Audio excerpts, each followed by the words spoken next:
Oke, shalom, selamat pagi semuanya. Bersyukur, berterima kasih pada Tuhan.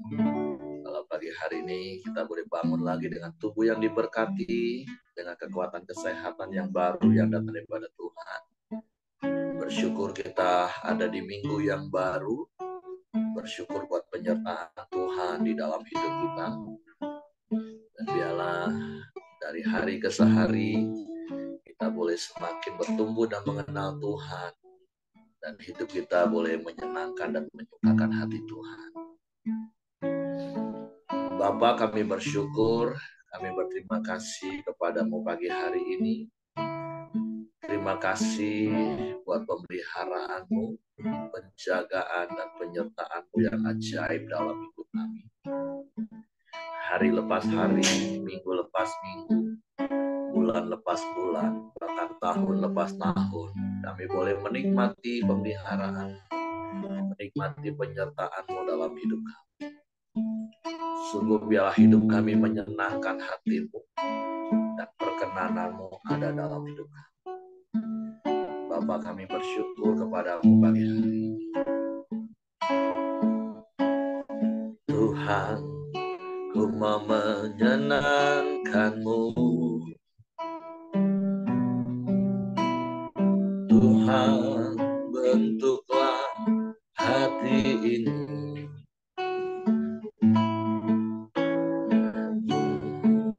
Berjana untuk hormat-Mu, cemerlang bagai emas murni. Tuhan, ku serahkan hidupku, semua berikan padamu. Kuduskan hingga dulu selalu, agar aku menyenangkan-Mu, menyenangkan-Mu, senangkan. Hanya itu kerinduanku, menyenangkan-Mu, senangkan hati-Mu. Hanya itu kerinduanku. Tuhan, kami mau menyenangkan-Mu. Tuhan, ku mau menyenangkan-Mu. Tuhan, bentuklah hati ini jadi bejana untuk hormat-Mu, cemerlang bagai emas murni. Tuhan, ku serahkan hidupku, semua ku berikan padamu. Kuduskan hingga dulu selalu, agar aku menyenangkan-Mu, menyenangkan-Mu, senangkan-Mu. Hanya itu kerinduanku, menyenangkan-Mu, senangkan hati-Mu. Hanya itu kerinduanku. Amen. Menyenangkan-Mu,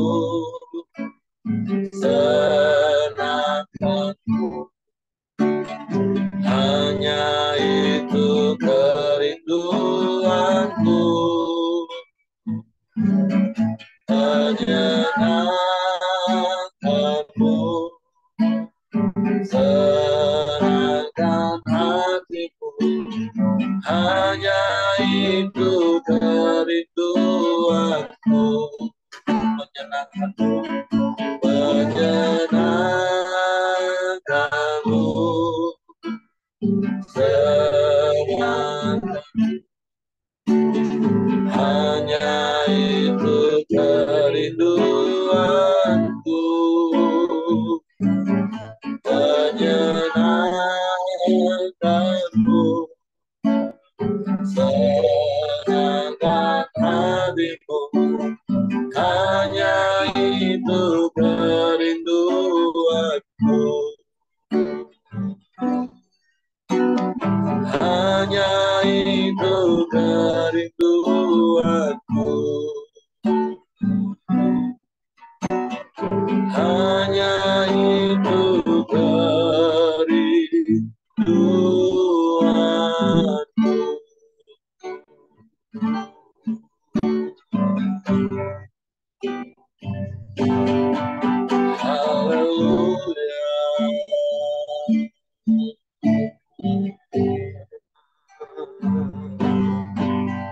Kami sembah,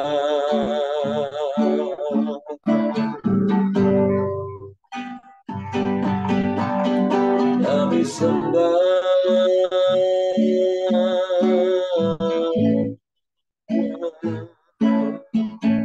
kami sembah,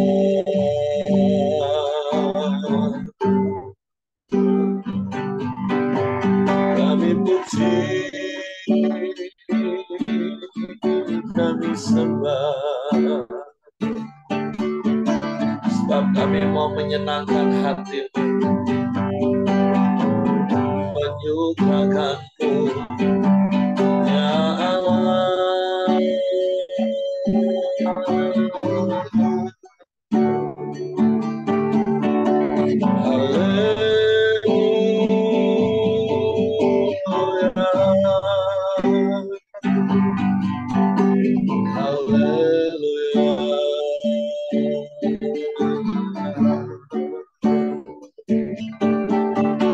Terpujilah namamu, terpujilah namamu, Yesus.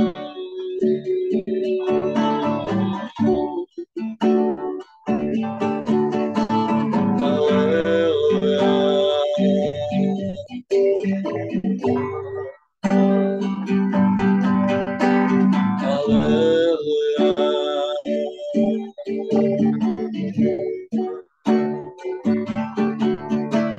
Terpujilah namamu Tuhan, terpujilah namamu Yesus.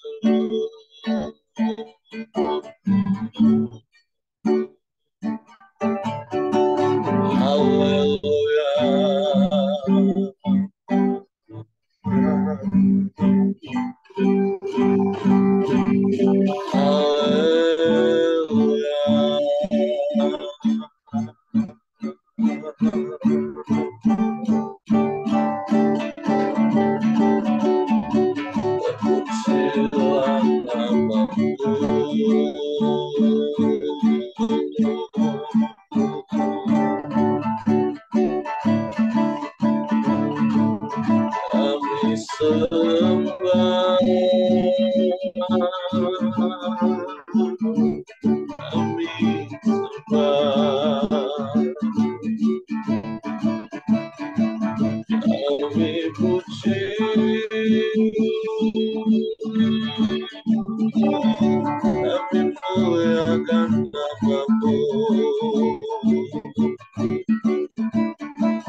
Terpujilah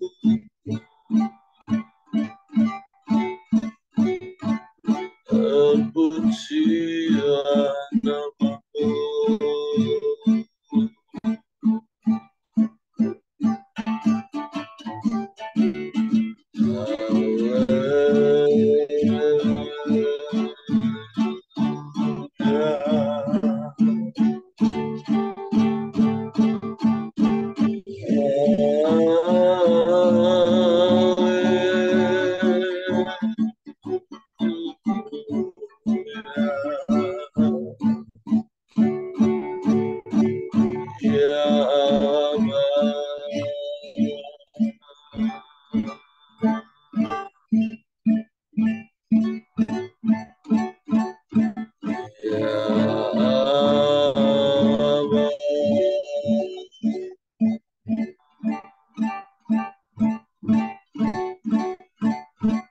Terpujilah namamu, terpujilah namamu, Yesus Tuhan.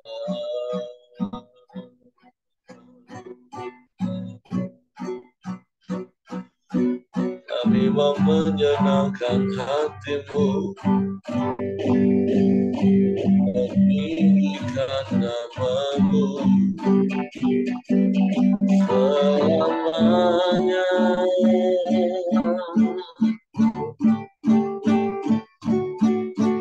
Selamanya.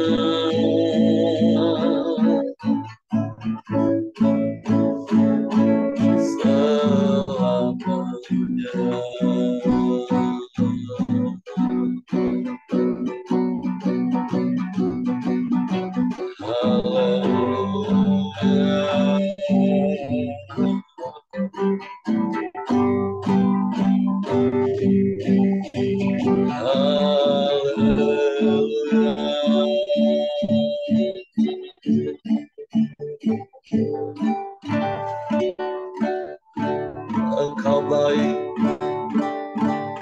Kau sungguh baik,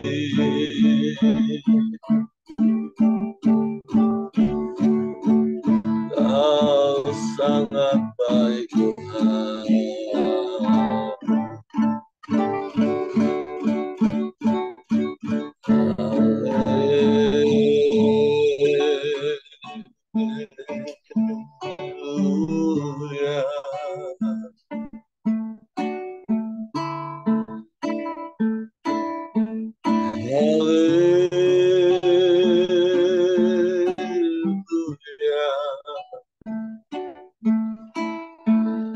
Terpujilah namamu,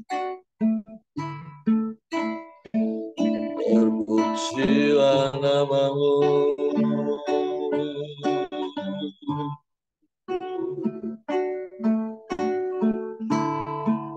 Sebab hanya Engkau yang layak dipuji, hanya Engkau yang layak disembah,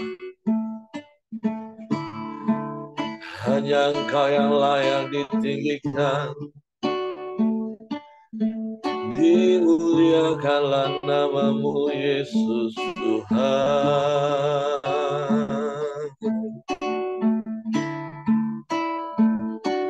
Biarlah hidup kami menyenangkan hatimu. Biarlah hidup kami menyukakanmu Tuhan.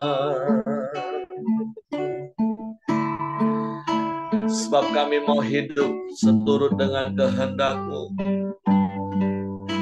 hidup sesuai firman-Mu, itu yang menyukakan hatimu.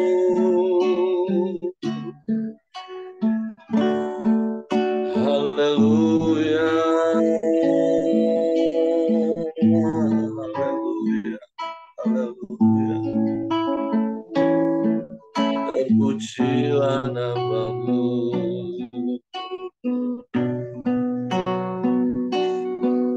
terpujilah namamu, Yesus, Yesus, Yesus, Tuhan.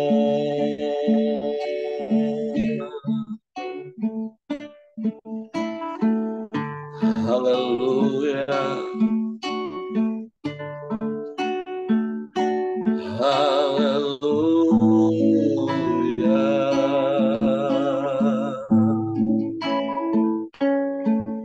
Terpujilah namamu, terpujilah namamu, terpujilah namamu, terpujilah namamu. Engkau baik, Kau sungguh baik, Kau sangat baik. Tidak ada yang sepertimu, Tuhan. Tiada yang lain selain Engkau, satu-satunya Allah yang mengasihi kami. Kau Allah yang peduli akan hidup kami. Kami bersyukur, kami bersyukur, kami bersyukur. Sebab Engkau Allah yang ajaib. Engkau Allah yang mengenal kami lebih dari siapapun. Kau segalanya bagi kami. Hanya daripadamu-lah datanya pertolongan kami. Pertolonganmu ajaib, pertolonganmu dahsyat, pertolonganmu hebat.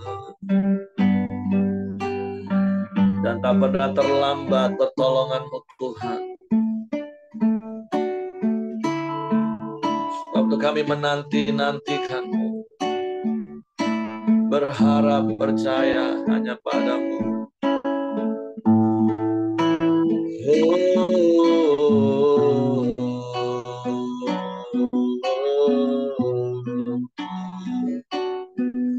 Terpujilah namamu, terpujilah namamu, terpujilah namamu, Yesus, Yesus.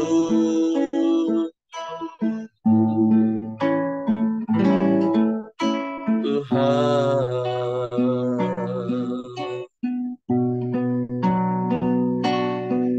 mulialah namamu Tuhan, mulialah namamu, mulialah namamu, terpujilah namamu Tuhan,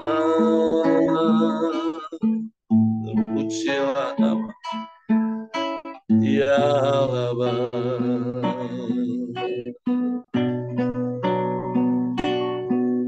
Ya Allah,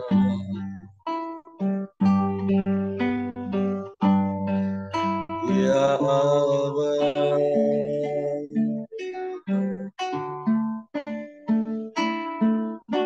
syukur bagimu, syukur bagimu,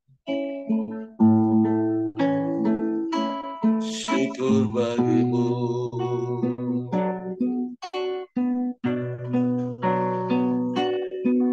Terpujilah namamu, terpujilah namamu, Yesus.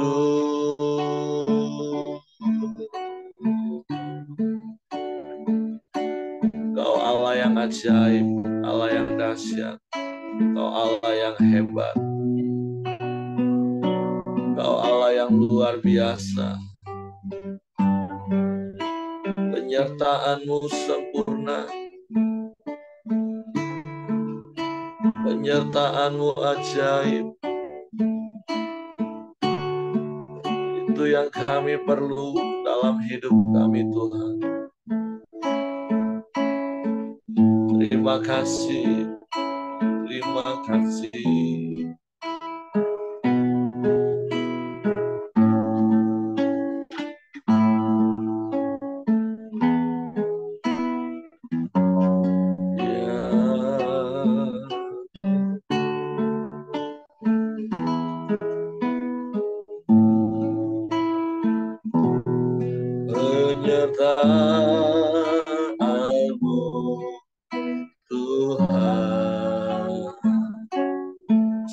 segalanya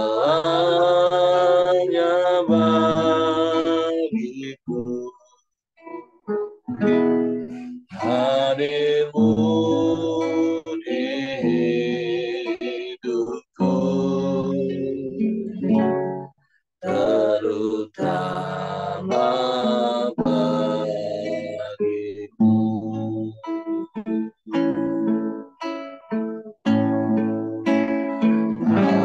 Anugerahmu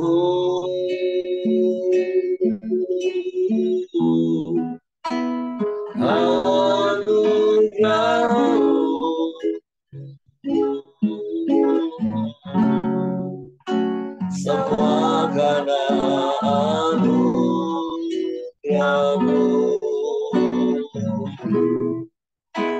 bukan karena kekuatanku.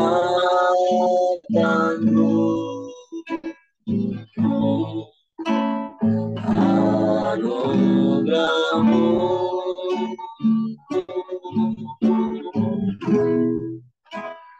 anugerahmu Tuhan, kasih dan sayangmu, sumber kekuatan bagiku.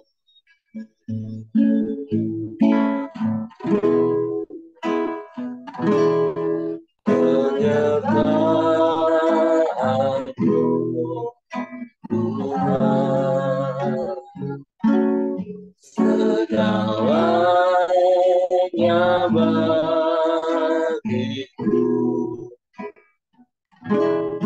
Hadirmu di hidupku,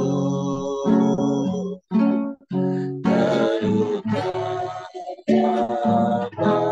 bagiku.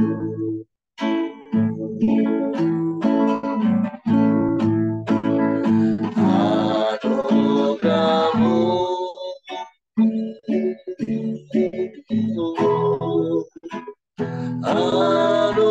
anugerahmu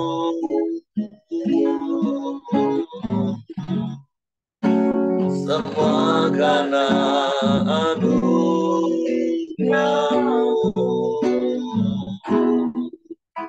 bukan karena kekuatanku. Amin. Anugerahmu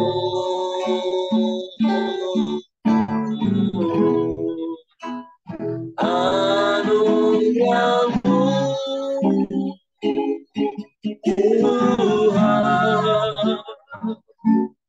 kasih dan sayangmu, sumber kekuatan bagiku. Amin. Anugerahmu, haleluya. Anugerahmu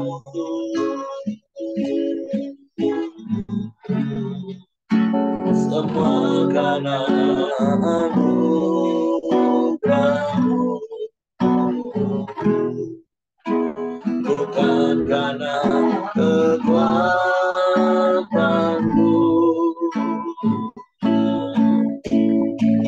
Anugerahmu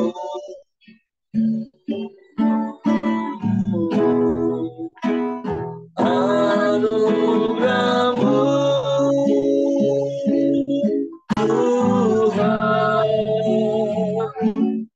kasih dan sayangmu, sumber kekuatan bagiku. Sungguh semua hanya karena anugerah-Mu Tuhan, dan penyertaan-Mu yang Kau nyatakan dalam hidup kami, sehingga kami boleh ada sebagaimana kami ada sampai pagi hari. Biarlah hidup kami menyenangkan dan menyukakan hati-Mu di dalam penyertaan-Mu, dengan kami hidup berpadanan dengan firman-Mu. seturut dengan kehendak-Mu. Sehingga kami boleh semakin serupa dengan Engkau, dan kami boleh menikmati penggenapan janji-janji firman-Mu dalam hidup kami. Sebab itu biarlah penyertaan-Mu terus nyata dalam hidup kami, dan kami terus setia melakukan firman. Sebab pagi hari ini kami buka hati kami lagi untuk firman-Mu. Roh Kudus tolong kami untuk mengerti dan memahami firman, sehingga kami percaya dan kami melakukan firman. Dalam nama Yesus kami sambut firman Tuhan. Haleluya, haleluya. Amin. Oke, shalom, selamat pagi semuanya. Bersyukur, berterima kasih pada Tuhan pagi hari ini. Kita masih sehat, kuat, kita ada dalam penyertaan dan pemeliharaan Tuhan yang sempurna. Sekalipun dalam hidup kita ada banyak perkara yang kita alami, ada banyak persoalan dan pergumulan hidup yang harus kita pikul, tapi sungguh hanya karena penyertaan Tuhanlah kita boleh ada sampai hari ini. Sama seperti apa yang sedang kita belajar hari-hari ini tentang perjalanan hidup seorang tokoh Alkitab yang bernama Daud. Bagaimana satu hal yang harus dia hadapi dalam hidup ini, sekalipun dia sudah diurapi menjadi seorang raja untuk menggantikan Saul secara de jure, tapi secara de facto dia masih belum menjabat jabatan raja. Bahkan dia mengalami sebuah lintasan dalam perjalanan hidupnya yang tentu sangat bertolak belakang dengan apa yang harusnya terjadi, karena dia sudah diurapi untuk menjadi seorang raja. Ya, inilah gambaran hidup kita, perjalanan hidup kita. Ada banyak perkara yang harus kita hadapi, ada banyak perkara yang kita jalani yang terkadang tidak seperti apa yang kita pikir, tidak seperti apa yang kita rencanakan dan kita harapkan. Tapi dalam kesemuanya itu sekali lagi, mari kita belajar hari-hari ini tentang kisah perjalanan Daud. Bagaimana Daud tetap percaya kepadanya, bagaimana Daud tetap percaya kepada Tuhan dan mempercayakan hidupnya. Tentu ada begitu banyak kisah-kisah di dalam kitab Nabi Samuel, khususnya tentang perjalanan hidup Daud, itu digubah di dalam Mazmur, di dalam Mazmur Daud yang ada di kitab Mazmur. Sama seperti kemarin, ketika kita membaca bagaimana Daud di Nob, dan kemudian dia pergi ke daerah Gad, Raja Akhis, itu juga ada Mazmurnya, ada pujiannya. Nah, pembelajaran yang pertama yang kita belajar dari Daud apa? Dalam segala keadaan, dia tetap datang kepada Tuhan. Dia bermazmur, memuji, menyembah sebagai sebuah bentuk persekutuan yang erat. Dan seperti di awal beberapa hari yang lalu di Samuel pasal 13 kalau nggak salah, ketika Tuhan berkata kepada Nabi Samuel, ketika Tuhan sudah menolak Saul, maka Tuhan berkata kepada Samuel, urapilah Daud seorang yang berkenan kepadaku. Dan kenapa Daud menjadi golongan orang yang berkenan kepada Tuhan? Karena dia menjadi orang yang suka menyembah Tuhan, mempunyai hubungan yang intim dengan Tuhan dalam segala keadaan. Kan di Alkitab ini hanya 3 orang yang ditulis secara jelas berkenan kepada Tuhan. Yang pertama itu Henok, karena dia bergaul karib dengan Tuhan, jelas. Jadi kalau kita mau hidup berkenan kepada Tuhan, yang pertama ya kita harus bergaul karib dengan Tuhan. Nah, yang kedua yang disebut orang yang berkenan kepada Tuhan itu ya Daud. Kenapa? Karena Daud itu suka memuji, menyembah Tuhan. Karena saya percaya orang yang bergaul karib dengan Tuhan itu pasti suka memuji, menyembah Tuhan. bersekutu dengan Tuhan, dalam hadirat Tuhan. Dan yang ketiga, itu Yesus sendiri sebagai anak Allah. Nah, bukankah seharusnya kita juga menjadi orang yang berkenan kepada Tuhan? Karena anugerah Tuhan, kita sekarang menjadi anak-anak Allah. Dan sebagai anak harusnya kita bergaul karib dengan Bapa kita. Dan sebagai anak yang bergaul karib, yang dekat dengan Bapa, harusnya kita menjadi orang yang suka memuji menyembah Tuhan dalam segala keadaan. Bukan hanya waktu senang, kita bisa memuji menyembah Tuhan. Maka seperti saya katakan tadi, Daud ketika mengalami kesesakan, dia datangnya kepada Tuhan. Jadi saya percaya ketika Bapak Ibu hati sedang senang, keadaan sedang baik, Bapak Ibu bisa menyanyi, menari, melompat, rajin ibadah, suka baca Alkitab. Tapi bagaimana dengan keadaan ketika engkau sedang mengalami kesedihan, engkau sedang mengalami keletihan, kelelahan? Apakah engkau juga menjadi orang yang suka datang kepada Tuhan?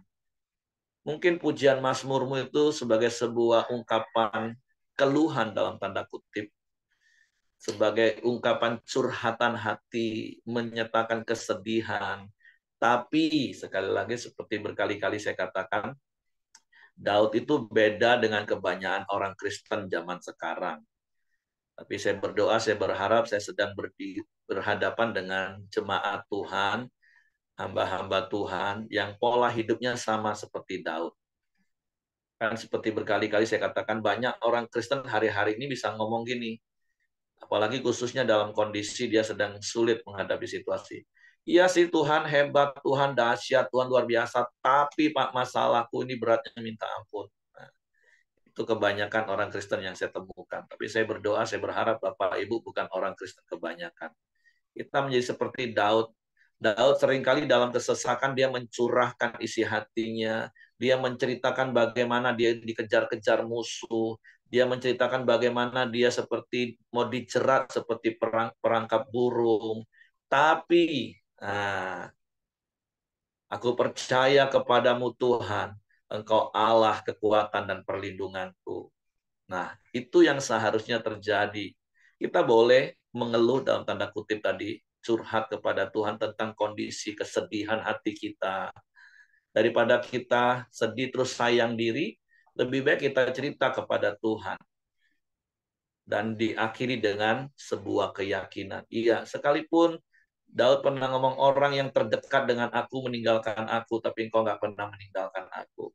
Sekalipun orang yang terdekat dengan aku nusuk dari belakang waktu dia dikudeta oleh Absalom. Orang yang terdekat dengan aku, tapi engkau jauh lebih dekat, engkau yang mengetahui isi hatiku.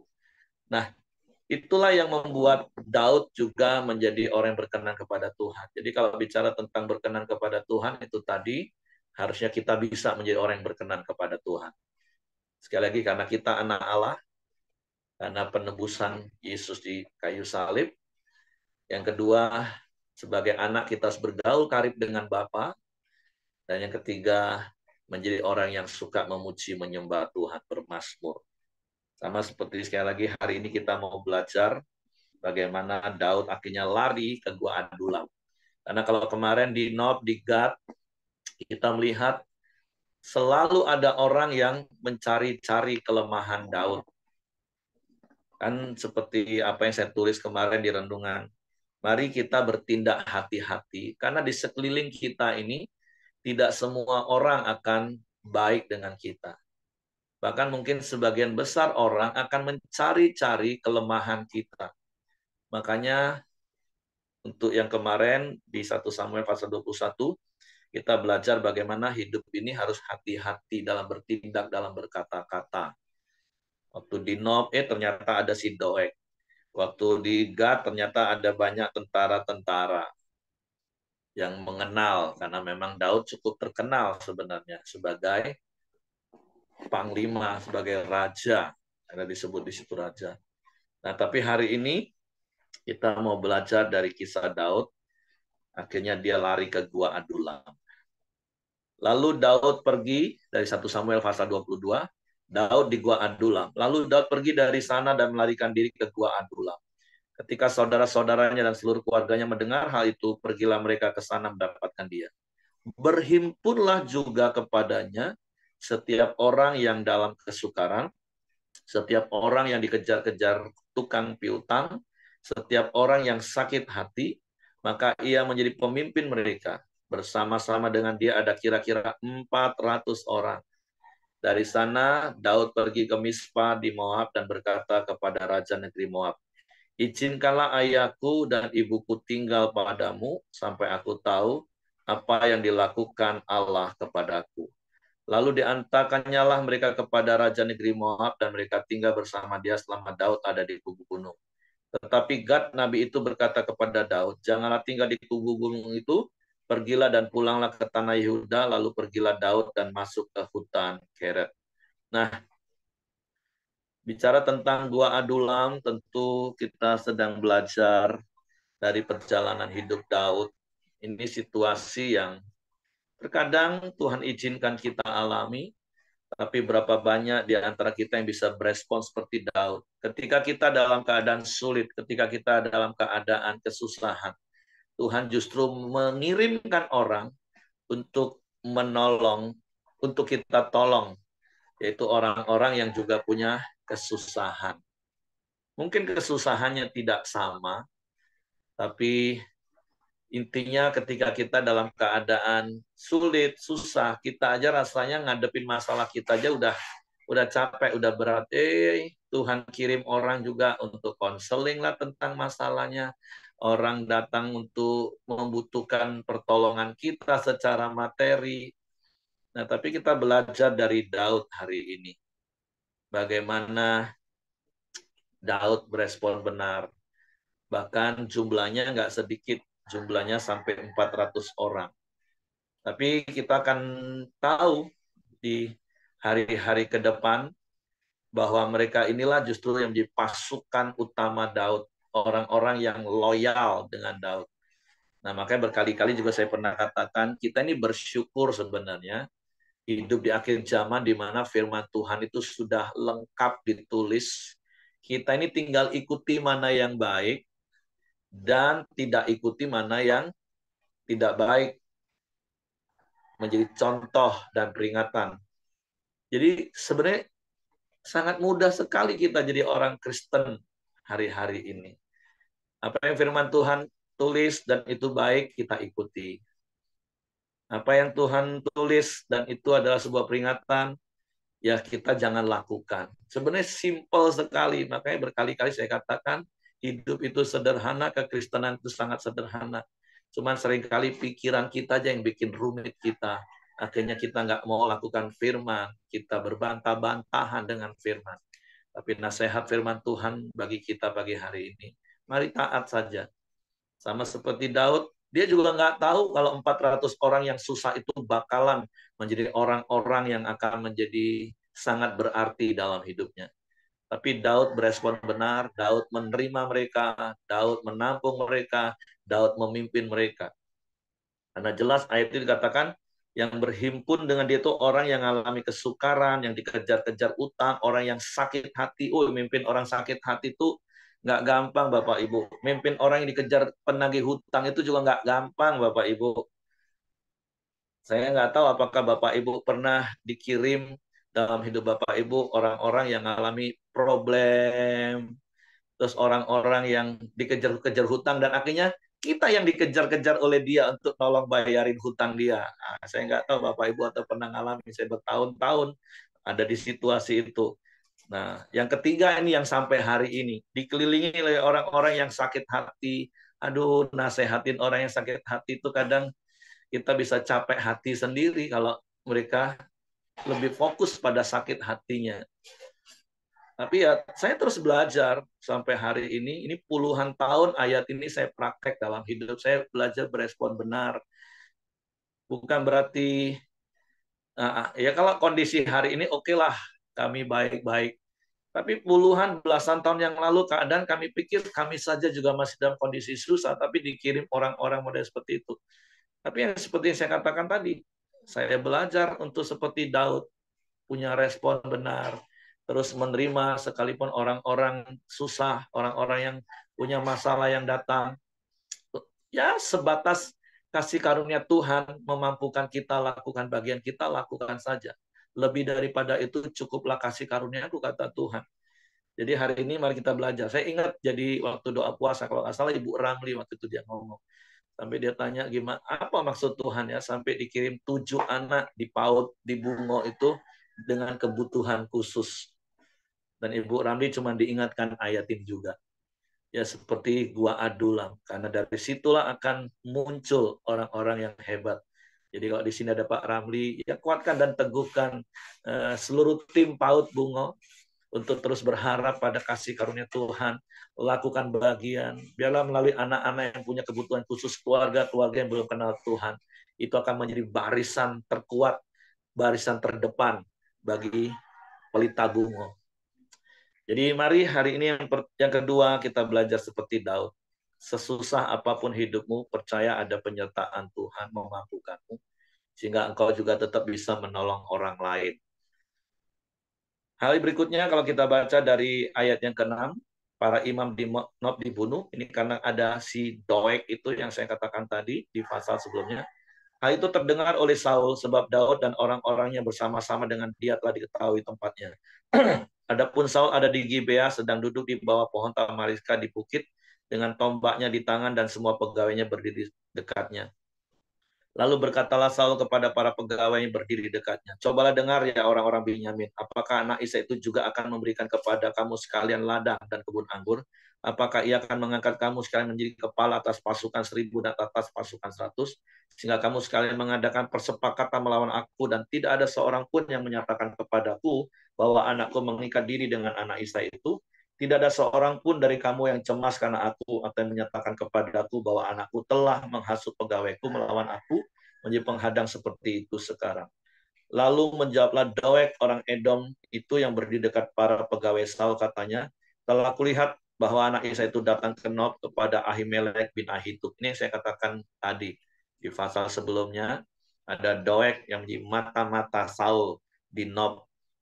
Ia menanyakan Tuhan bagi Daud dan memberikan bekal kepadanya. Juga pedang Goliat orang Filistin itu diberikan kepadanya.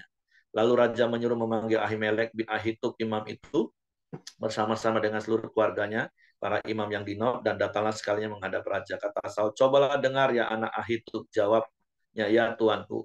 Kemudian bertanyalah Saul kepadanya, mengapa kamu mengadakan persepakatan melawan aku dengan anak Isai itu, dengan memberikan roti dan pedang kepadanya, menanyakan Allah baginya, sehingga ia bangkit melawan aku menjadi penghadang seperti sekarang ini?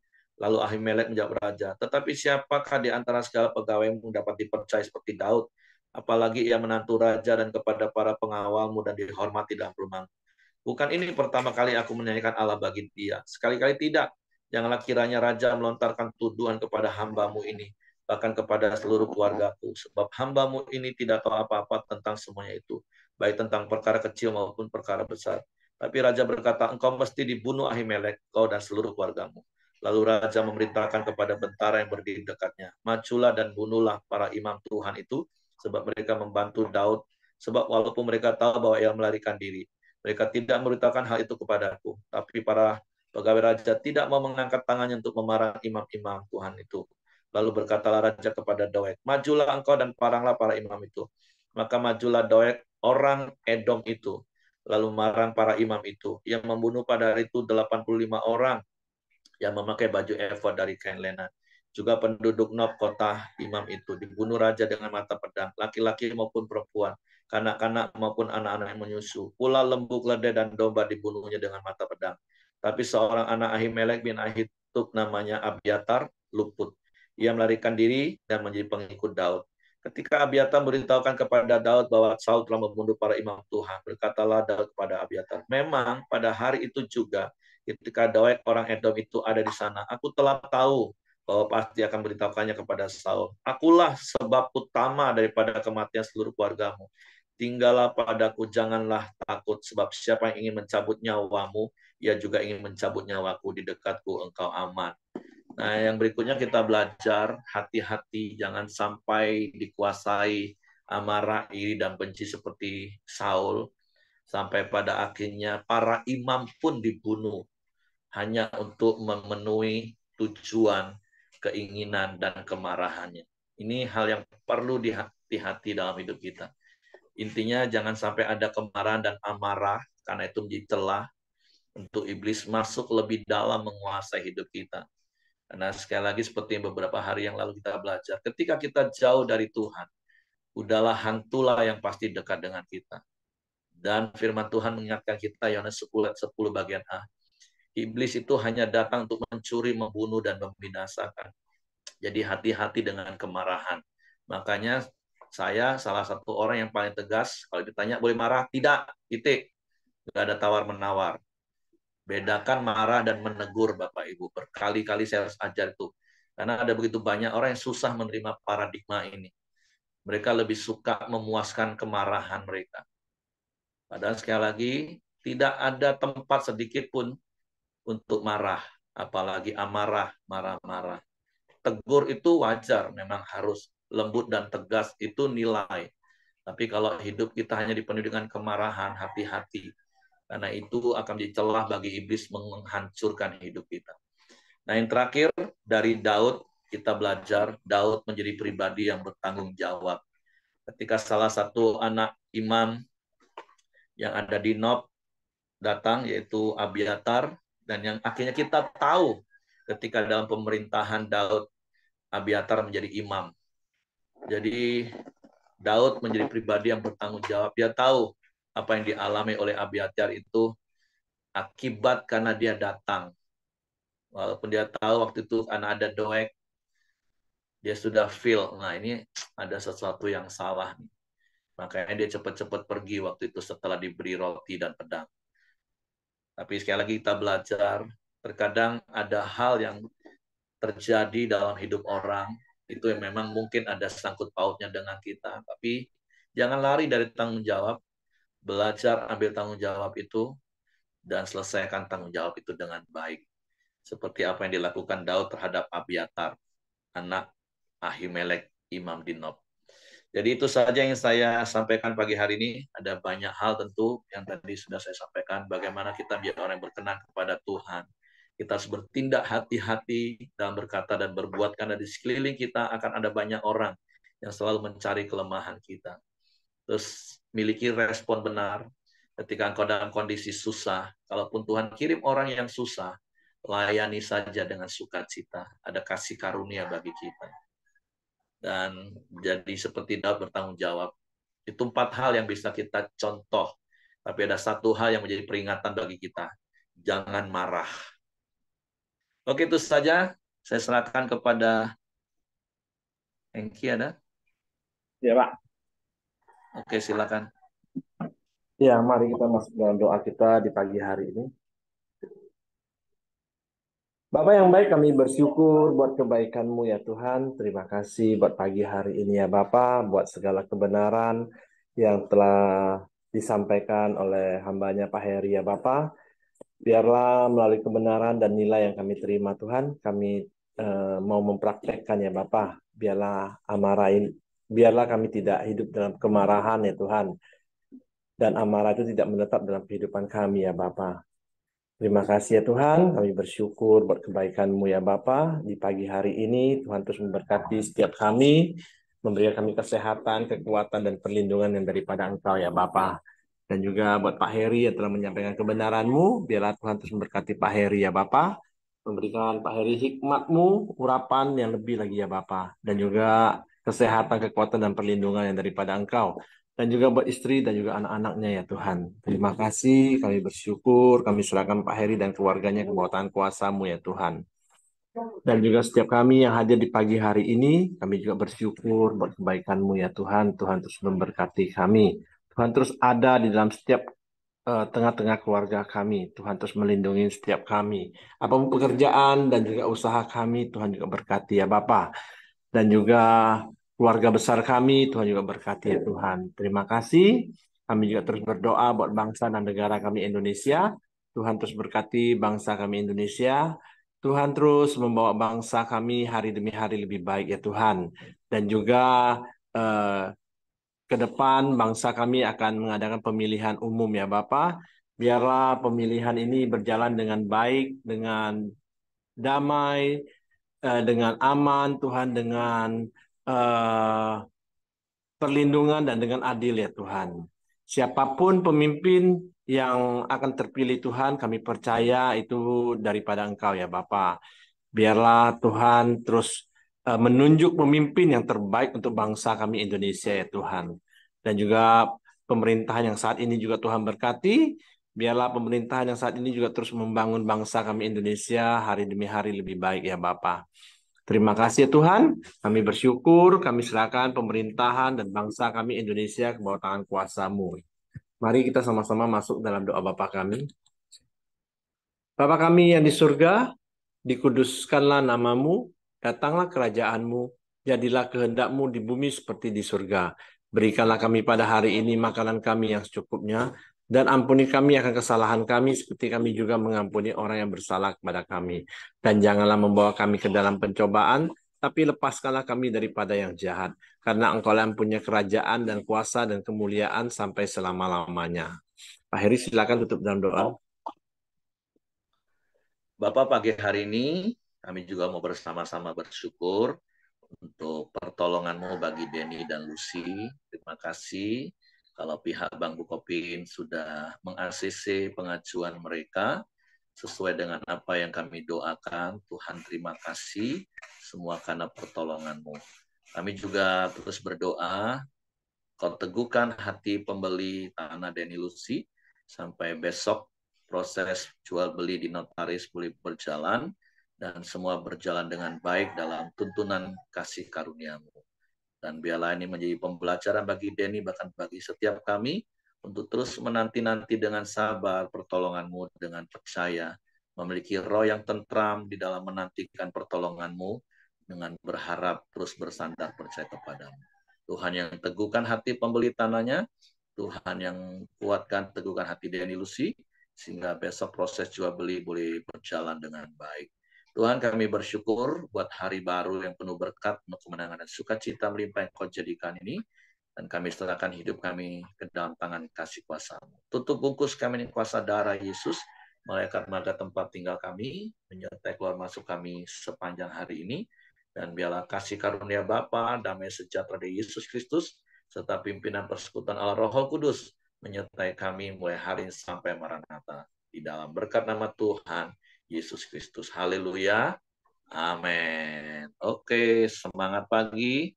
Selamat beraktivitas. Tuhan memberkati. Terima kasih Pak Heri.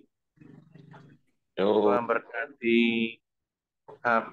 Pamit untuk lead dulu, maju terus ya Pak Heri. Amin. Keluar dulu ya. Yuk.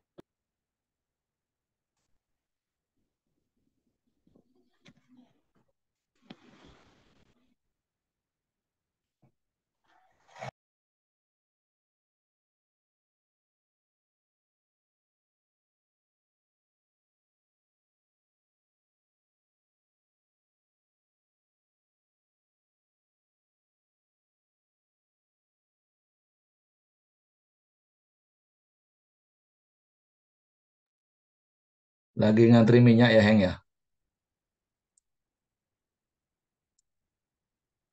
Enggak, Pak. Lagi. Oh, Kami di rumah Mama, Pak. Lagi bantu Mama. kira ngantri minyak kau. Besok, besok, Pak. Besok. Oh. Atau sambil baring tidur tadi. Oh, lagi masak di rumah Mama. Oh, commute masih. Oke, Bapak Ibu, sampai ketemu besok.